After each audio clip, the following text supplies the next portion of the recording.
Hello, everyone, and welcome back to the Modern Super League. I'm Mason Clark, joined by my co-host here, Javier Dominguez. Javier, GG's. Those are kind of wild games of the Bean Mirror. It didn't even take that long, just an hour. Yeah, it is. I mean, to be fair, we will have also ended the games with normal timers, so it That's was true. somewhat fast. Yeah. Really, it's all depending on how you look at it. So, we didn't give everything you want. Now, we did heard there was some stuff with the Spiring Spike, so we will do a best of 5 later for charity, of course, with no timer Bean Mirror once Javier gets to sleep. But before that, we do want to see Corey and Young Dingo battle out. So maybe we can pull up their scan list because while we had a Bean Mirror, they have a Rakdos Evoke mirror match going on. So let's pull it up here. Now, Corey actually, I believe, top 4 the challenge this past weekend, actually playing a list from someone I coach who won the SCG in Dallas, and that's what he's playing here today. What do you think of this deck list here, Javier? Well, I mean, obviously all this scam decks look somewhat similar, but I actually like the cyber quite a bit. Like these Bone Crushers will definitely be very good in this specifically mirror match. Mm-hmm. And the Shieldred main deck is kind of the trend of the week. Mm-hmm. And I think actually makes a lot of sense because not only it's presumably good in the mirror match, also good against decks or good against the scam, right? Like Rhinos, for example, Mm-hmm. where we saw last week like the Rhino splashing shield already because how good it is, and here, it's a card already was on the sideboard, so I think it's a good move.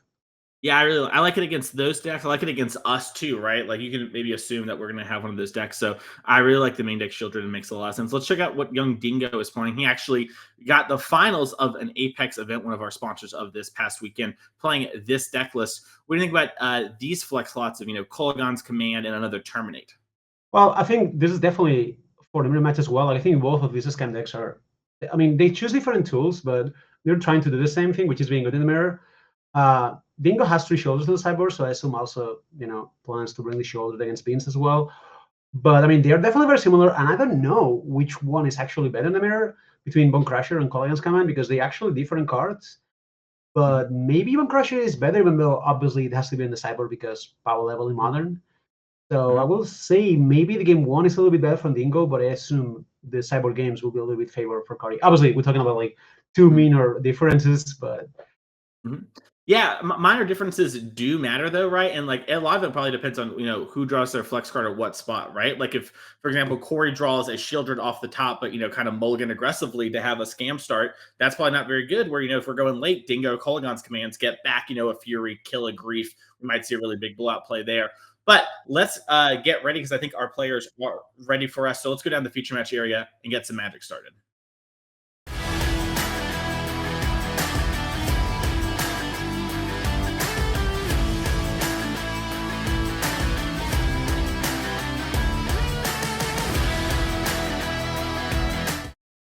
All right, and we are here with the Evoke Mirror. We're going to be watching from the side of Corey Baumeister on the bottom. Young Dingo's at the top of the screen here. It looks like Young Dingo took a mulligan and both on both. 6. Excuse me. Yeah. So what do you think of these starts here? Well, I assume the Thoughtseize is the best play in turn 1 usually in these mirror matches. Like traditionally, Ragavan is always the best play in turn 1. Like you play Ragavan, so you use it. But I assume if it's a mirror match and you know it, maybe Thoughtseize is good so you don't get, so you can cut those scam hands. I don't know if that's. I'm not an expert on the specifically the scam reader, but Mhm. obviously seeing the hands face up here, if I'm Corey, the last thing I want to see is a Thoughtseize taking on my Undying Evil. I'm left down Whisicle with nothing. Like, Yeah, we have a little bit of caster vision, right? When we have all the information, the absolutely, thought yeah. sees is super easy, and I think it's defendable either way, right? One thing that some scam players really like live by is mulliganing aggressively to scams. Others believe in the mirror. You kind of just want lands and spells, right? So it's possible Dingo thinks Corey is in that camp, and it turns out Corey just drew the turn 1 grief thing, so he's going to probably end up doing that. Yeah, it's also like the Ragavan is just fine in the mirror match, I assume. Like it's probably one of the weakest cards. So Mhm. having it on your hand has some value because if your opponent has a heavy hand on Orcish Bowmasters or is forced to have a Fury for your Bowmasters, you can actually save it in your hand so you can pitch into Fury, which is often the best use for Ragavan past turn 1 or whatever. Mhm. But I mean, Jandingo is out there is one of the biggest like scam experts. So Mhm. he also definitely has played the matchup a lot. And I assume if he plays Ragavan here, it's because like he expects the removals to be on the Ragavan, so he can just try to win the game with the Masters. I will assume so. Yeah, that makes a lot of sense to me as well. And, Corey with the Undying Evil these days, now it's not dead after all. This one actually being up to block the Ragavan is kind of worst case possible here for Dingo, who, like you mentioned, is a scam expert, was kind of really pioneering the deck before people got on it in mass. So someone who probably has more games than, all of us combined on the deck here, as he is now left with no Bowmasters, just a Swamp and a Thoughtseize. And it looks like, yeah, Corey is just going to make it so his hand can't even get Thoughtseize and evoke the Fury on the Ragavan. Wow. Well, I mean, this definitely looks very bad for Dingo at this position. Like, there was a while, there's only turn 1, and we've seen a lot of cards already, like, crossing the battlefield. Both players are no hand, pretty much. Yeah. Yeah. I mean, you could also see a world where you don't Thoughtseize here because then again, we see the hands, but if Corey Fury's here after seeing the hand, maybe, there's a chance where he is doing this so he cannot get Thoughtseized. Yeah, I think that's a spot where Dingo probably could have thought a little bit there. I've been like, wait, why would Corey do that? Oh, those are his only spells. Okay, he's just, trying to get value because I'm probably not going to draw anything good, right? So, it's defendable both ways, but there's a little lay and go action here. Yeah, I mean, Dingo has to top deck out of, as I said before, like now if he throws like Fable into 3 minutes or whatever, the game's like, I will expect this double scam matchup to end often like this. Mm-hmm. Ooh, Fable 4, Fable comes for Corey. Yeah. I do think it is sort of like both players, like you mentioned, just kind of like we just do everything we can. And it's kind of like a stomping mirror in Legacy is how I've always thought about it, where like there's a bit more interaction there, but you kind of just off the top, big bodies sort of win. And we see that play out on the cards, right? Fury's one of the best draws, Fable's a draw, it's 2 bodies. So it's a really like interesting how the early games play, and then you kind of just like point and click at each other until somebody dies. Yeah, I will assume Fable is one of the most important cards. Like, obviously, it's clunky because it doesn't come into play until turn 3. But once it does this settle, this is actually one of the best top decks because it doesn't require as many lands as the other cards. Mm-hmm. Like, Fury's obviously exists like a trump card, but also sometimes you don't have red cards. Mm-hmm. So, yeah. All right, we're going to see the sideboarding. I will expect these players to sideboard somewhat similarly. Mm-hmm. Like, Ragavan's out, some a little bit of these scam cards, and just become like black-red mid-range. Even though they will have some of the scam cards anyway, but they're going to have similar decks probably. Yeah, I agree. We also saw young Dingo just grab 7 cards immediately with his 4 Leyline, 3 Shieldreds, plopped them into his deck, and then start sideboarding here, cuts the Ragavans, trimming on Thoughtseize and a little bit of the Undying effects, like you said. Looks like Dingo is eyeballing up, maybe cutting 1 more card, just double-checking his work here. Meanwhile, Corey, very similar, cuts almost all the Undying effects from his deck and all the Ragavans, and just brings in all those mid-range cards we talked about before, really suiting up to play a bread and butter 1-for-1 game. Yeah, it seems like Dingo values Thoughtseize a little bit less than Corey. Probably it's because of play draw, maybe also. We'll see afterwards, but like now Dingo's on the play, so he has less Thoughtseizes, which I think actually makes sense. Like Thoughtseize is a little bit better on the draw, so like we might see a little bit of a difference on the draw, because I also assume the Undying Evil cards are a little bit better on the draw also, so it's tricky. We see in the sneaky Ragavan and Corey's deck now. yeah. Some players do like having a Ragavan on the play, but Corey on the draw, it's a little aggressive. But I like a little aggression in my life. Well, yeah. Yeah, we actually see. He's thinking of Crocs. Well, I think that happens in this kind of situation. It's like Ragavan is definitely not very good. But we've been there where there's a card that's bad in the mirror match, but then you sideboard and play in a way where you lose to the card a lot. Yeah. No, it's true. Also, Corey knows Dingo's deck list, right? He knows he has 4 Leyline of the Void, so Crocs is a card that maybe normally you think of a Mirror Breaker, less good here. As we do see Dingo kept this evoked Grief hand, but Corey has the Leyline. Yeah, wow. Now this makes like Dingo's hand look so bad. Yeah, and this is why we see so many players moving towards Leyline of the Void, right?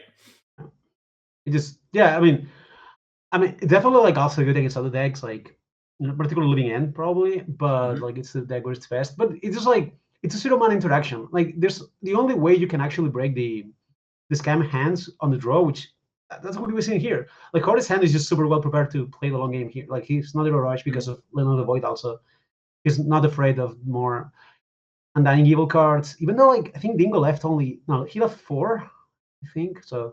I believe, yeah, he left 4 or 3. He definitely trimmed a good bit. I don't remember exactly. He was playing with it near the end there. Yeah, and these transformational sideboards, that's kind of how we started learning about Corey Baumeister, right? It was him and Brad Nelson dominating Standard.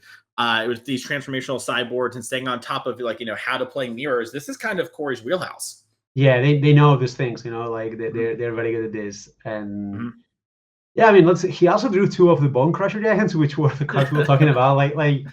I mean, look at this game, right? Like they're good because Bone Crusher is gonna kill a creature, and Mhm. also is gonna come into play, and Dingo has to kill it. Like you Mhm. can just not ignore the Bone Crusher. Yeah, if you wanna get really deep, you could argue Bone Crusher Giant's like a divination, right? It like always gets a 2-for-1. It kills something, it's gotta die. It's like 2 cards. Well, but it's also like kind of quality cards. Like Mhm. it's not like the deck doesn't have that much removal, and even smaller removal like Calling and Scaman doesn't kill Bone Crusher. So Mhm. it's actually good divination. It's a divination. Like it's like draw a You card and always cascade, kind of. yeah. I like what you're saying over here. As we do see an attack for 2 and a passing of the turn. It looks like Corey's probably gonna end up Bone Crusher Gianting here. The Bone Crusher. Yeah, the question is Corey gonna play the Fable or the Bone Crusher? I will assume he will lead with the Bone Crusher because you don't care when they terminate the Bone Crusher, and they have to anyway, and like terminate or Fury or whatever. And Mhm. Fable is a little bit better. It's obviously stronger, but you don't need a rush to catch the Fable. Like Fable, sometimes you have to play it fast because then you flip as soon as possible. This game doesn't look like it's gonna be like Mhm. soon over. I think the reason to play Fable here, and it's a very good reason, is so Grief doesn't get it discard your Fable, Yeah. and I think Yeah, that's maybe the reason. I really like that. That's a heads up play where normally Fable's a card great on turn 3, but also if the game goes long, it turns these extra lands and not dead after alls into real cards. But we much rather have it than not, as we do see Young Dingo is going to call God's command and make Corey discard a card. And if he had drawn the land, we would have had a Grief there.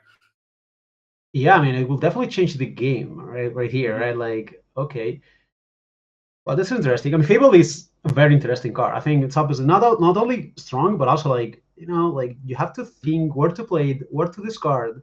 It's very Mhm. tricky to decide to discard on Fable. I'll say it. Fable's close to our masterpiece.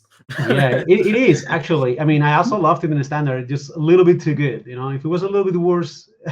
Yeah, I think if it didn't also win the game in multiples, and it just like the power of smoothing draws is really fun, and players like it, and you lead to more games. So like, he doesn't need to also win, as we do see a thought seize here from Corey. Yeah, I agree. Actually, I think a fixed version of the Fable, just without the third chapter just being more balanced, that would actually be Mhm. just a totally fun card and a very good Mhm. one still. Because here in Modern, it doesn't happen that often that you go to multiples or whatever. Mhm. But in like Pioneer or Standard, for Mhm. sure. All right. Ooh, want to see some Bowmasters own Bowmaster violence because they both players drew Bowmaster this turns. Yeah, this is an interesting spot too, where Corey waited to get the Bowmaster, but now he's going to get blown out or bowed out, I guess you could say. Yeah, I mean, there was no way, right? Even if he Mhm. played main phase or something, he's just going to. I think this exchange was going to happen. Well, I could Corey not have played on his main phase to kill the army?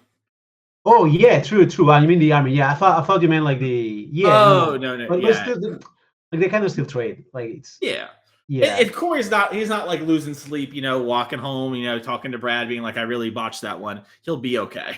no, you're actually right. Like if he main faces it, Mhm. it's good. I think the reason to wait here, the only reason I can think of is Ragavan, but Mhm. presumably it's not in the deck. So Yeah. that you're actually very right. I'm gonna see here Corey not playing Takenuma, electing to not play Takenuma, and that tells you how much he values like Bone Crushers and Shieldred, right? Because Mhm. Takenuma, Bone Crush. I mean, if Bone Crush is divination, what can I say? Takenuma is divination into divination, right? Like, Yeah, yeah. Retrace our divination. Holy moly! As a Dothi Voidwalker comes off the top, and that one, pretty strong in these beer matches. yeah, I mean, this game just looks fairly bad for Dingo. He drew another like mulligan card in terms of Mhm. not that after all. And I think Corey can choose to just be aggressive playing the land on that Walker, or he Mhm. can just choose to, be like, I'm ahead, I'm doing 4 damage a turn, I'm not in a rush. Why should I just, like try to get a tempo here? You can just play the Void Walker, even if you use, yeah, like that's still like fine clock. Mhm. Both options are reasonable, but I think maybe that's better. Just hold the Takenuma in the hand Mhm. because you want to lose this game is if like if Dingo draws like Shieldred, and you mana flood. Mhm. But if you just hold this card, you're good. Yeah, I can kind of see Corey's brain working right now, right? He almost played the Bone Crusher, but he's thinking, do I need to save the stomp for those Shieldreds? What cards can Dingo draw? And Corey deciding instead of playing around Shieldred removal spell, is going to try and kill Dingo before he can get it. He draws the Shieldred! Wow. Oh my goodness. Okay, well, they have we have a game here. Yeah. Well, Shieldred this up is like massive in this situation. Well, what a draw. Like if Corey had the Giant in the hand, maybe you have a different game. Even though still Shieldred would be a very big problem. Like Shieldred, I mean, Dingo's playing 3, and Corey's playing 1 Mimic and 1 Cyber. That's why. Like it's just like so good here. It's like a standard, you know. You're playing there and you're like, how do I lose this game? And the answer often is like Shieldred. You know? Yeah. What could happen? Well, I could have an unkillable thing that clocks me and gains them life. I guess that would be hard to beat. It is very hard. Like if you cannot even tag into it. I mean, there's a world where Corey attacks here. Like, I mean, you could potentially like buff attack or something, but I think Dingo's too low life to ever consider that. Yeah, maybe if Dingo's at like 30, he doesn't block because he's just like, whatever, Fury beats me, you know? But in this spot, you know, he is probably going to call the bluff, not really in a position to, you know, do anything else. Well, I mean, now, not one for Dingo. I mean, there's still like draws that Corey has that are very good, particularly Shieldred. But Terminate, I mean, Dingo's life is just like on the Shieldred now. Like it's definitely a good clock, but Corey needs it. And Corey draws the 4th land that does open up Takanuming back a Orcish Baumeister as a maybe finish off this Shieldred. We'll have to see how Corey wants to play it, though. Yeah, that's very good because now the Bone Crushers can actually attack for 4, and that's actually exactly enough to be lethal. So I think the Dingo will have to block. If he doesn't know the land, he will have to chum with the Bowmeisters. We'll see. I think he's probably gonna. I mean, if you play Takenuma this slow, they're gonna cash it. The question is, you're gonna cash it now or next turn. So Corey goes for Fable first. So with 1 land more, Corey can actually do everything: attack, and then Takenuma, and then cast the Bowmeisters. And if he draws a spell, he draws a spell. So I think that's a good reason to cast the Fable first. Let's see what happens now. Yeah, and Dingo picked up the Bowmeister. If Corey goes for like, you know, maybe just a 1 of redraw on this Rummage here, he could get in big trouble. He does pick up a land. But that's not a good land. Yeah. That's not what I meant by a land. Yeah. You got to be more specific when you're asking it. Well, Dingo plays the Bowmasters here. I mean, there's some value, obviously, holding the Bowmaster, so you can surprise block more. But at this point, like Dingo defies correctly that the Corey might need to use this card, the Glyphs. Okay, what now? Oof. It's a complicated situation again. Yeah, it's heads up by Dingo there to prevent the redraw. You know, if Corey went for the Rummage, he would die. This could actually win the game for Dingo. The display, just play the arc here, not waiting. And keep both Walker. Well, we can have the shadow block. Yeah. All right. So there's a Terminate Mild. There's only the Orcs to get for Corey. Yeah, Orcs and Griefs. Not really interested in a Grief right here, believe it or not. Well, Corey's set up like now, or the game's gonna be over, isn't it? Yeah, I believe so. I think his only out is, you know, somehow rumbling and getting that Shieldred to block a Bone Crusher Giant. Yeah, but I don't think that's happening being a 2-life. Yeah. Nope. That's fair. Hey, you know what? I made you attack me. I respect that. Let's see if Dingo blocks, right? You had to attack my Jace. You know, I was like, oh, maybe Javier gets scared, you know? Yeah, no. I was just trying to be fast because I felt like, I think at that point the game was over, game 1. Yeah, I agree. I think, wait, this is kind of over.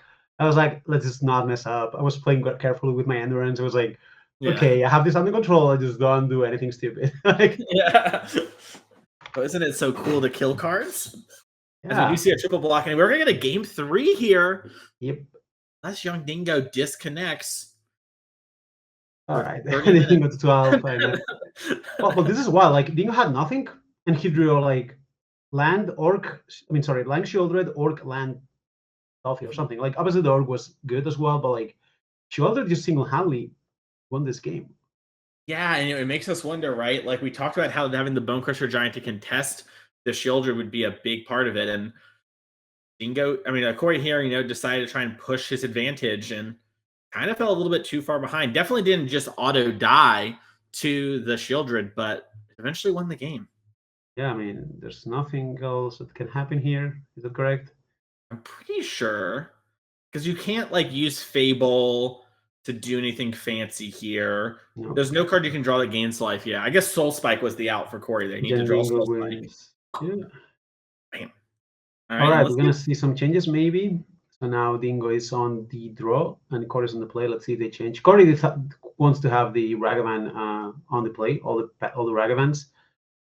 As you pointed out, like I think Ragavan is the weakest card in the matchup, but as I said, like look at this game. Like Leylands make it so actually Ragavan can run away with the game, and that's important because you don't want to leave too many dead cards. You don't want too many like Undying Evil cards. He also kept like 3 copies, so it's not if Ragavan is bad, it's not like he's gonna draw 2 or 3. So we'll see. Oh, and we have the opposite of last game. Young Yeah. Dingo with the Leyline and Corey with the Grief. Will Corey keep? And he did. And Yeah, I mean you have to, right? Like if you play this yeah. cam, you open this cam on the play, like sure. Yeah. Yeah, that's one of those spots, even in real life, if your opponent says snap keep while you're still deciding, you're like, well, probably still gotta do this. And we So see the thing here I see for Corey is when to actually cast the grief within like pitching, presumably the another after all, because you want to try to catch Fable or maybe Shieldred, maybe the Fable. I guess the turn 2 is maybe the best moment. What do you think? I think I mean yeah. I think I either want to try and hit like Shieldred or Fable, and so I want to do it the turn before, like you said. And I think it all depends on what I draw for the turn. So like right here, I'm kind of down maybe just to wait. Also, maybe just drawing running griefs when you're on the play means that the Shieldreds won't be a problem, or less of a problem, I should say. yeah, that's true. Like here, you actually drawing on the 1, you don't cover Shieldred, so you don't mind getting the 2-drop if there's not a Fable.